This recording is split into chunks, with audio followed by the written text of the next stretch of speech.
either. If I would have to make a suggestion to fight the Republicans, I would talk about educating the people that are too ignorant, so they are victimized by the Republicans at the moment.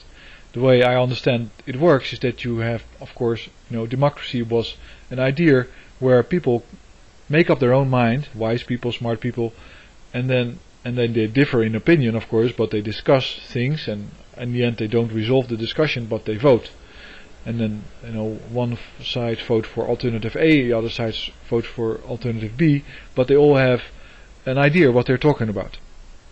The way that the Republicans have hijacked it, and especially Sarah Palin and Glenn Beck and all those people, of course he's not a politician yet, but is that you find a part of the population that is dumb, stupid, so you select them by saying stupid things that these people will respond to, and then you lie to them about what's right and wrong, because you know that they cannot really follow any reasoning.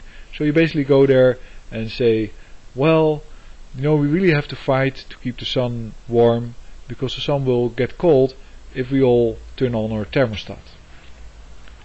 I just make this up because it doesn't make any sense. There's no reason. But if people whisper, yes, we have to fight the sun, then hey, bingo. These are the people that they don't understand reasoning. I can talk to them and I can say, well, all the people that want to have social justice are communists. Yes, they're all communists. Great. Now, these morons, they're gonna vote for me, because I'm gonna tell them all these stuff that they're so enthusiastic about, and then I connect it to whatever I want. So then, if they vote for me, I can do whatever I want, and I still have their support. They still vote for me. That's how it works. So you find the morons, you lie to them, and then they're like the cannon fodder. They're like the voting cannon fodder that vote for you, and that's basically tyranny by proxy, or demagoguery. But demagoguery, I think, has a negative sound. But of course, you would like to do what the people want in a real democracy. But if the people are idiots, and you have selected them to be idiots, then of course you can't. And you can of course make them idiots by scaring the crap out of them. If you were a very cruel person, you walk up to a little girl and you say, if you don't do this and this, Santa Claus will get you. And she's really scared about that.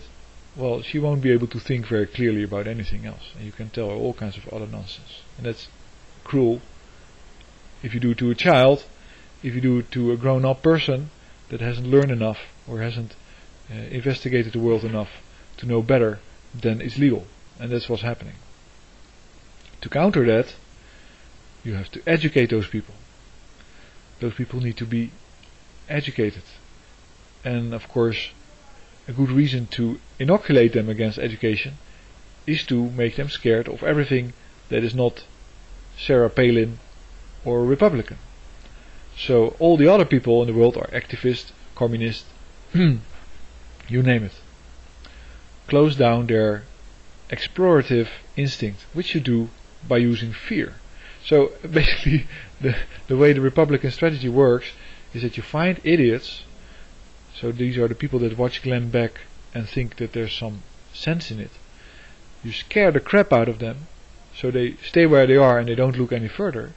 Or they think they've already heard everything. That's another problem, If you say, well, you have communism, socialism, you have Nazism, fascism, and of course you have the good old Republican Party, then you think you have had 5 options, of which only one is good.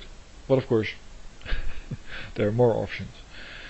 You see, it's just a strategy to hypnotize and put fear in people, and it breaks down once you can educate these people. In other cultures, it has been the case that people that prove to be not, let's say, mentally aware, would be excluded from the voting process, and that might be a good idea actually. But it would be completely jumped upon by all kinds of political institutions that then want to make, let's say, a test for a voter, the voter exams, where you say, well, who was the best president of the world ever? Ronald Reagan. and then if you answer that wrong, you cannot vote. So it's not going to work. You have to, and the only thing that really works, I believe, is education. Education would also completely save America. I still have a lot of time. So another topic I think is that you notice that these Republicans, that the people that are on the wrong side, talk about reviving the economy, doing big infrastructure projects. There is, of course, of course, maybe the roads are very bad and they're neglected. But it is not much use to have a smooth road if you drive from one empty gas station to another empty gas station, and one empty Walmart to another empty Walmart, because there's a trade war with China and US lost.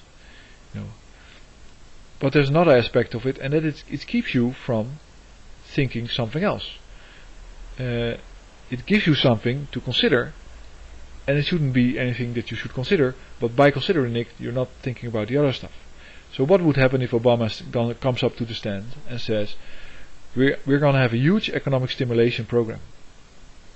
We're going to build washing machines, motorcycles, radios, everything we need basically, ovens, kitchens, bathrooms, everything we need. We're going to learn how to make that. We're going to make factories, we're going to educate people, and guess what? We're going to educate the lowest income people first, the ones that are able to understand the skills. Why? Because they are the most motivated. They have this gradient that they can move up. They can learn this stuff, and then they can work, and they can earn, and they can move up their social ladder. And we're going to make a huge, massive middle class that basically is entrepreneurial, autonomous, and able to fix stuff. And to power that, by that time, I guess half of the press room, or at least the front row, populated by Fox News, has either fainted or died. But to make sure that this is going to be a solid development, we're going to invest in alternative energy, and we're not going to do it top down. We're going to do it bottom up. So the US is going to buy the patents that are necessary for that. We're going to own them, just like the Department of Energy owns a number of patents that you can always use. And we're going to teach people how to make the energy sources in their village and blah blah. Ta-da! That's a strategy for the future, really. And then you hope, that you can do that, and you still have enough oil to do it. That would be brilliant. But they don't say that, because that would immediately make you think, hey, I can fix things, I can make things. I don't have to buy them. I don't have to be an ultra consumer, a kind of an automaton, somebody with an internet relationship to reality that goes out, and if it's not like in a window, and there's not somebody with a uniform that you can recognize from internet, giving you a few options that you can point to, you don't know what to do. That's the structure of these big franchises. They're just like internet interaction. They have an interface which is similar. Very simple. You don't have to do anything. You don't have to know anything. You just have to be a credit donkey and an oil consumer, and then you're a happy camper. Anyway, I was going to talk about peak oil, but I'll do that in another video. Thanks for listening, and I hope you enjoy it.